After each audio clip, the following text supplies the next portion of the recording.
श्री कृष्ण कहते हैं, व्यक्ति को ज्ञान और कर्म दोनों को ही एक समान रूप में देखना चाहिए, यानी कि एक ही नजरिया रखना चाहिए। वर्तमान समय में यदि इसकी प्रासंगिकता को देखें तो कई बार ऐसा देखने और सुनने में आता है कि व्यक्ति बातें तो बड़ी बड़ी कर्म प्रदान करता है, लेकिन जब खुद वह उस स्थिति में होता है तो वह उन्हें भूलकर जो खुद के लिए, उससे मत डरो जो वास्तविक नहीं है, ना कभी था ना कभी होगा। जो वास्तविक है वो हमेशा था और उसे कभी नष्ट नहीं किया जा सकता। ज्ञानी व्यक्ति ज्ञान और कर्म को एक रूप में देखता है, वही सही मायने में देखता है। श्री कृष्ण कहते हैं कि प्रत्येक व्यक्ति को ब्रह्म मुहूर्त में उठना चाहिए। संध्या होने के बाद जब रात्रि का अंधकार सारे संसार को धीरे धारे अपने अंधकार में निगलने लगता है, तो यही अंधकार ब्रह्म मुहूर्त में भोर होने से ठीक पहले तनिक अधिक काला हो जाता है। ठीक ऐसा ही होता मानव जीवन। जब हमारे जीवन की समस्याएं अंत पर होती है तो यही समस्याएं एक भीषण समस्या का रूप लेकर हमारे सामने चुनौती बनकर खड़ी हो जाती है। ऐसी परिस्थिति में अधिकतर लोग हार मान जाते हैं, परंतु अगर आप भय न खाएं, हार न माने, दृढ़ता के साथ खड़े रहें, अपने लक्ष्य पर आगे बढ़ते रहें, तो प्रकाश के रूप में हमारा स्वागत करने के लिए सूर्योदय हमारा स्वागत करता है।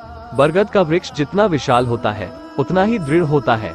पतझड़ में वो सूख जाता है परंतु दुर्बल नहीं होता, नहीं टूटकर गिरता है। मगर इनके विपरीत अगर दलदल में उपजे वृक्षों की बात करें तो वो दिखने में तो बहुत बड़े होते हैं, पतझड़ के आने जाने से उन्हें कोई फर्क नहीं पड़ता, वो सदा हरे भरे रहते हैं, परंतु इतने कमजोर भी होते हैं कि जलधारण के जरा से वेग से ही गिर जाते हैं। भीष्म राजा शांतनु तथा मां गंगा के पुत्र थे, जिन्होंने आजीवन विवाह न करने की प्रतिज्ञा ली थी। इसलिए उनके पिता की मृत्यु के पश्चात उनकी सौतेली मां सत्यवती के पुत्र विचित्रवीर्य राजा बने। उनकी मां सत्यवती ने विचित्रवीर्य के लिए योग्य कन्या को लाने को कहा। यह आदेश पाकर भीष्म काशी नगरी पहुंचे, जहां अंबा, अंबिका और अंबालिका के स्वयंवर की तैयारी चल रही थी। वे तीनों ही काशी की राजकुमारी तथा बहनें थीं। भीष्म ने वहां आए सभी राजाओं को परास्त कर दिया तथा तीनों राजकुमारियों का अपहरण करके हस्तिनापुर ले आए। वहां लाकर उन्होंने तीनों राजकुमारियों को मां सत्यवती के सामने प्रस्तुत कर दिया। तब राजकुमारी अंबा ने भीष्म के सामने याचना की कि वह सौबल देश के राजा शाल्व से प्रेम करती है तथा वे भी उससे प्रेम करते हैं।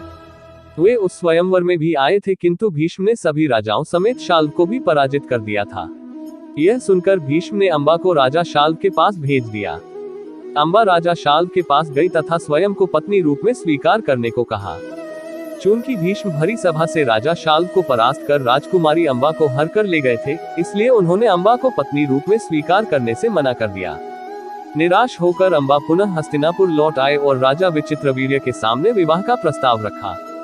तब राजा विचित्रवीर्य ने भी उससे विवाह करने से मना कर दिया।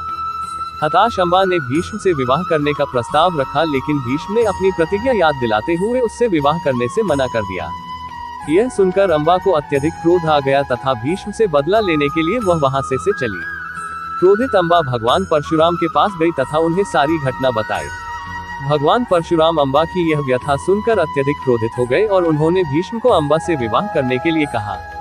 भीष्म ने अपनी प्रतिज्ञा के कारण अंबा से विवाह करने को मना कर दिया। इस पर परशुराम ने भीष्म को स्वयं से युद्ध करने को कहा। दोनों के बीच भयंकर युद्ध हुआ जो कई दिनों तक चला। चूंकि परशुराम भगवान विष्णु का रूप थे तथा भीष्म को इच्छा मृत्यु का वरदान प्राप्त था, इसलिए इस युद्ध में कोई भी पराजित नहीं हो सका। अंत में देवताओं के द्वारा दोनों के बीच युद्ध को शांत करवाया गया। तब परशुराम ने अंबा से कहा कि वे अपनी संपूर्ण शक्ति लगा चुके हैं, लेकिन भीष्म को पराजित करने में वे असमर्थ हैं, इसलिए अब वे उसकी सहायता नहीं कर सकते। निराश अंबा ने भगवान शिव की कठोर तपस्या की तथा उनसे वरदान मांगा कि भविष्य में वह भीष्म की मृत्यु का कारण बने। भगवान शिव के वरदान से अंबा अगले जन्म में शिखंडी के रूप में जन्मी तथा महाभारत के युद्ध में भीष्म की मृत्यु का कारण बनी।